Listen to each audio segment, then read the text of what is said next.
батальйону Донбас. Слава Україні! Шановні, ми коротко зачитаємо того тексту, якого ми передаємо президентові, з вашого дозволу. Пане президенте, ми, українці, обрали саме європейську модель розвитку суспільства і підтвердили свій вибір кров'ю патріотів. Всі ми, затамувавши подих і ледь стримуючи себе, споглядали за тим, як під час перемир'я гинули наші земляки. Ми гідно витримали відведений час, але чекати надалі неможливо. Народ України довів і собі, і цілому світові, що не дивлячись на перешкоди, здатен досягти поставлених цілей. 27 червня було підписано економічну частину асоціації з Європейським Союзом. Саме заради підписання цього документу ми зібралися 21 листопада 2013 року і затрималися на довгі місяці на Майдані Незалежності. Ми разом пережили страшну зиму, яка завершилася спільною перемогою. На нашому шляху до миру і спокою та процвітання нова загроза.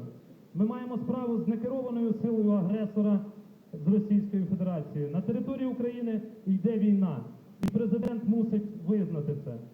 Намагання окремих європейських політиків нав'язати Україні переговори з терористичними організаціями або посадити за стіл перемовин відвертих ворогів демократичного руху України ні до чого не призведуть. У той час, як 23 патріоти загинули під час перемир'я, нав'язаного Україні, бельгійські і французькі політики демонструють свою лояльність режиму Путіна. Саме тому акцентуємо вашу увагу на тому, що зазначені дії йдуть всупереч інтересам України і всієї української нації. Від імені народу України, представники добровольчого батальйону Донбас, батальйонів Дніпро та Айдар, Ради сотнів Майдану, громадських організацій Майдану, громадської спільноти Майдану звертаються до вас з вимогою. Перше, припинити перемир'я.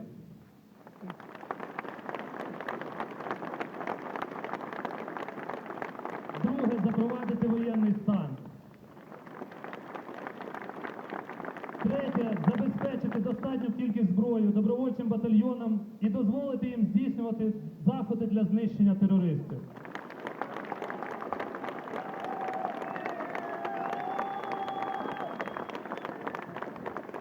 Четверте, виконати свої передвиборчі зобов'язання стосовно соціального забезпечення воїнів.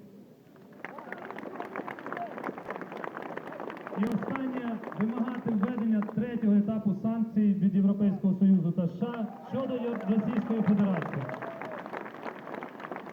Слава Україні! Слава нації! Слава героям Небесного батальйону! Дякую вам! Причем она идет не с жителями Донбасса. Это война с Путиным, который делает все для того, чтобы не дать Украине стать европейской, демократической, богатой, хорошей, счастливой страной. Он понимает, что после Майдана мы наконец-то получили впервые демократию, что мы можем стать европейской страной. И он делает все, чтобы мы туда не могли пойти. Европа не пустит нас к себе, если у нас будет идти война. Европа не даст нам безвизовый режим, пока граница будет прозрачной. Поэтому мы должны делать все, чтобы победить в этой войне. И мы победим. Слава Украине!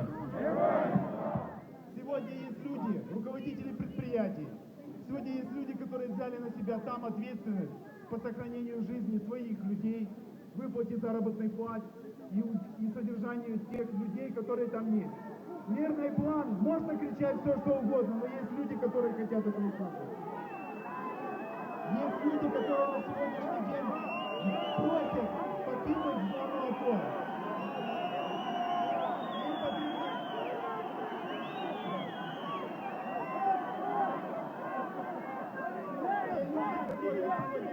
Слышать их, наверное, никто не хочет. Давайте наберемся последний раз терпения, потому что у президента, кроме эмоций, существуют еще вещи, я уверен, о которых мы не знаем. Это политическое давление, это мировое сообщество, экономика.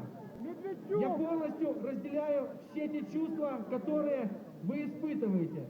Давайте дадим возможность всенародно избранному президенту довести этот результат до конца. Ждать осталось немного. Понедельник вечер.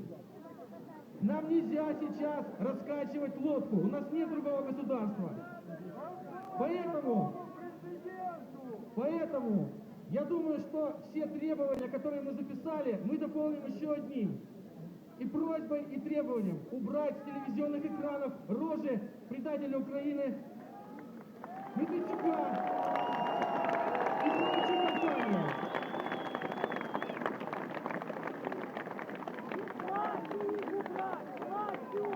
Если народ и если президент будут действовать вместе, если президент сделает ставку на народ, а я уверен, что он это сделает, то, естественно, его все поддержат, а вся эта шваль уйдет в прошлое. Поэтому давайте не только эмоциям поддаваться, а давайте проявим терпение. Ждать осталось недолго. Слава Украине! Значит, сейчас, послушайте меня, пожалуйста, еще раз, мы ничего не рушим, мы никуда ничего не кидаем. Мы выразили свои требования, мы обратили внимание президента на свои требования. Он, как всенародно избранный президент, я уверен, с ними ознакомится, я уверен, что он их учтет.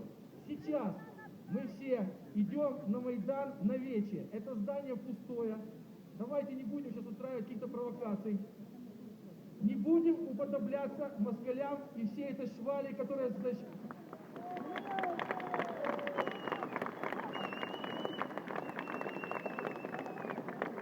Организованно уходим на Майдан, и там уже выговоримся, думаю, по полной.